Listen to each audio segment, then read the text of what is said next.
Hello students, आज हम लोग लॉरेंज रूपांतरण समीकरण डिराइव करेंगे।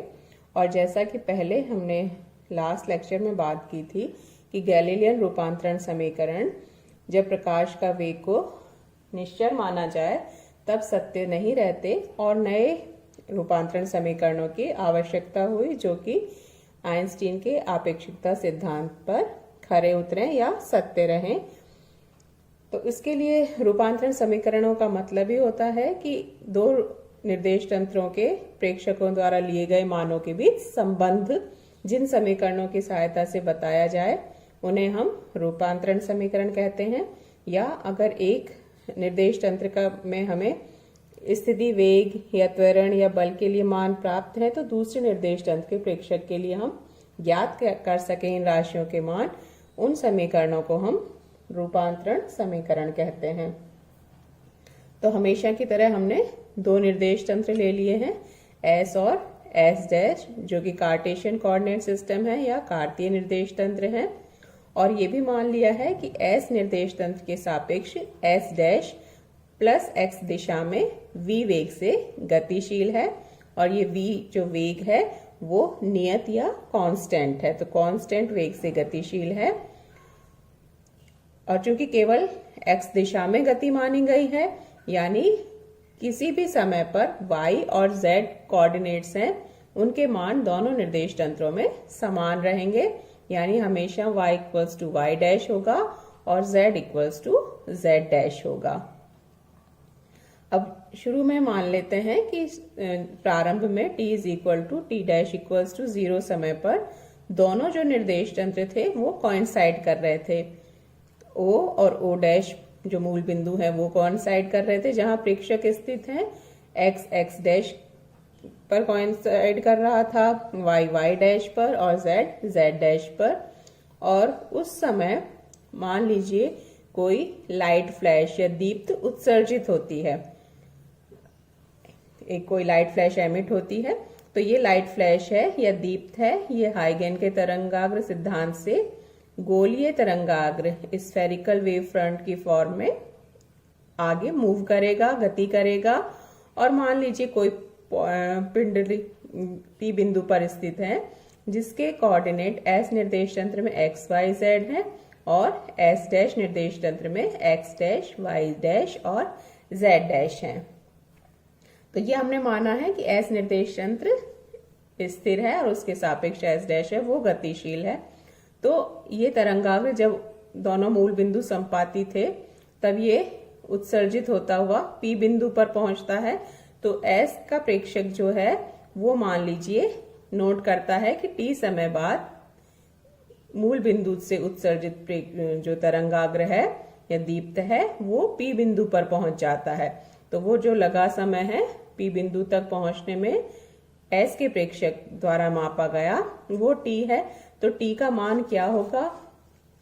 O मूल बिंदु है तो उसके कोऑर्डिनेट 0 0 0 होंगे, तो दूरी क्या हो जाएगी? x माइनस 0 का स्क्वायर प्लस y माइनस 0 का स्क्वायर प्लस z माइनस 0 का स्क्वायर और उसका अंडर रूट। तो उसी से हम, क्योंकि समय है वो दूरी बटे चाल के बराबर होता है, तो t इक्वल्स टू हो जाएगा under root x square plus y square plus z square upon चाल क्या है? प्रकाश के वेग से गति करेगी एक लाइट फ्लैश, तो प्रकाश का वेग c।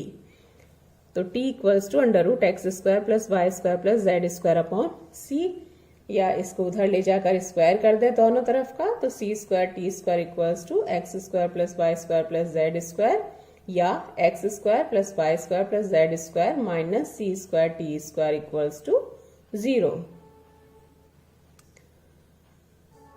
इसी तरह से एस डैश का प्रेक्षक ओ डैश वो P बिंदु तक पहुंचने में जितना उस फ्लैश को टाइम लगता है उसको T डैश नोट करता है। तो T डैश का मान क्या होगा? उसी तरह क्योंकि उसके प्रेक्षक भी मूल बिंदु पर है O डैश पर, तो उसके कोऑर्डिनेट वही 0 0 0 है।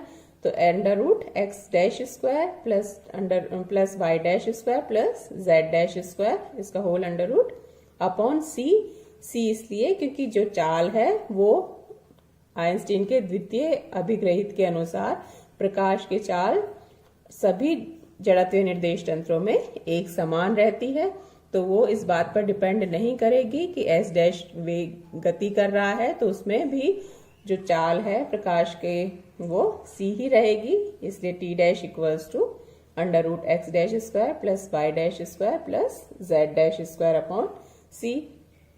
उसी तरह से इसका भी उस दिशा में ले जाकर स्क्वायर कर देते हैं और एक ही तरफ लाकर जो इक्वेशन है वो आ जाएगी x dash square plus y dash square plus z dash square minus c square t dash square equals to 0।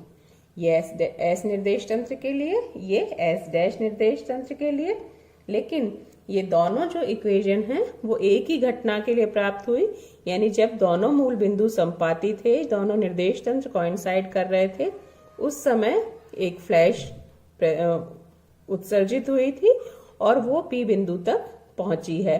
तो ये एक ही घटना है, इसलिए ये दोनों जो रिलेशन है वो एक समान होने चाहिए।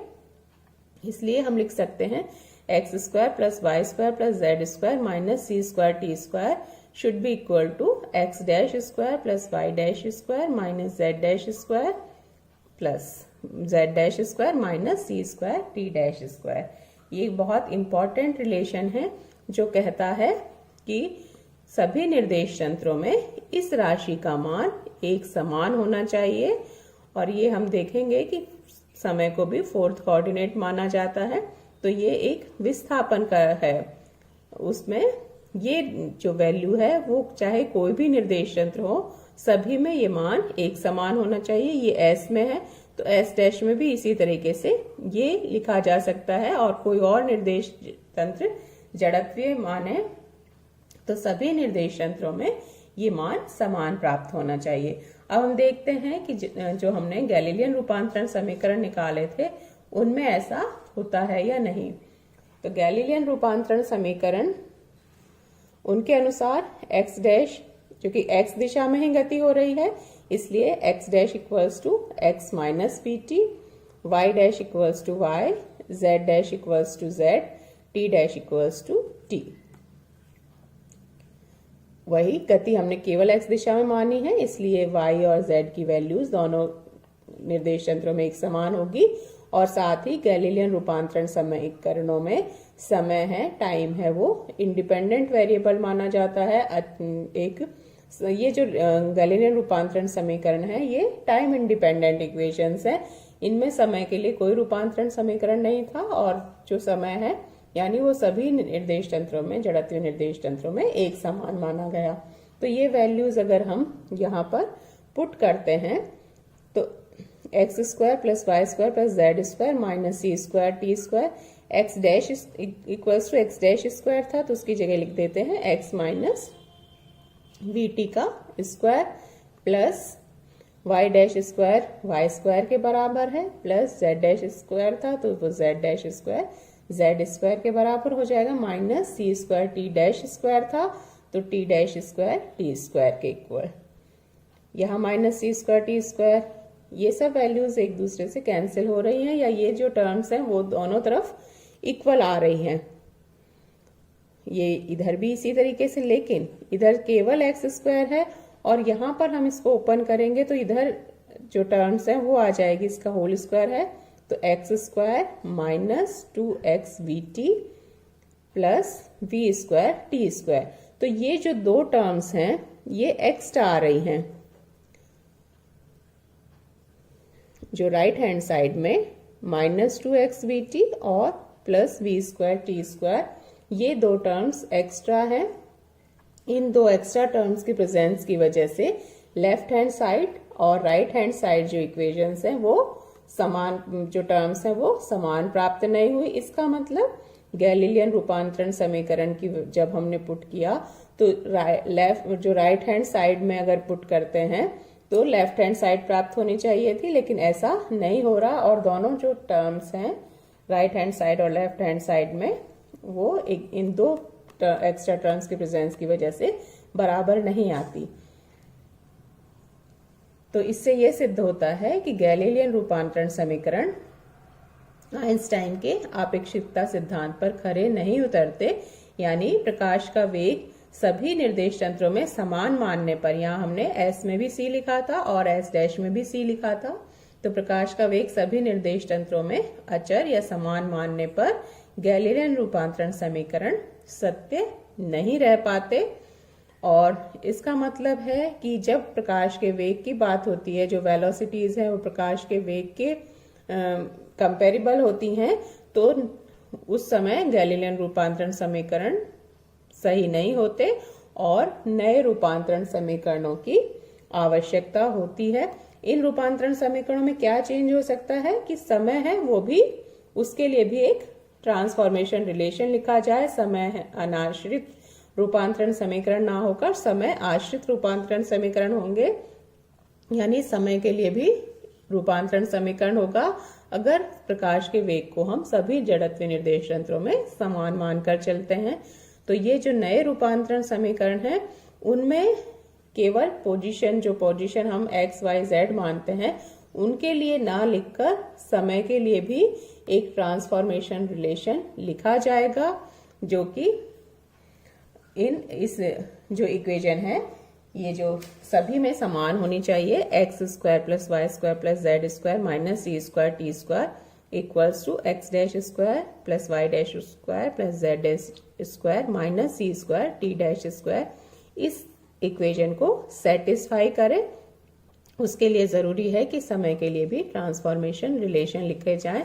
ऐसा सबसे पहले लॉरेंज ने किया था और उन रूपांतरण समीकरणों को हम आगे डिराइव करेंगे, वो नेक्स्ट लेक्चर में करेंगे।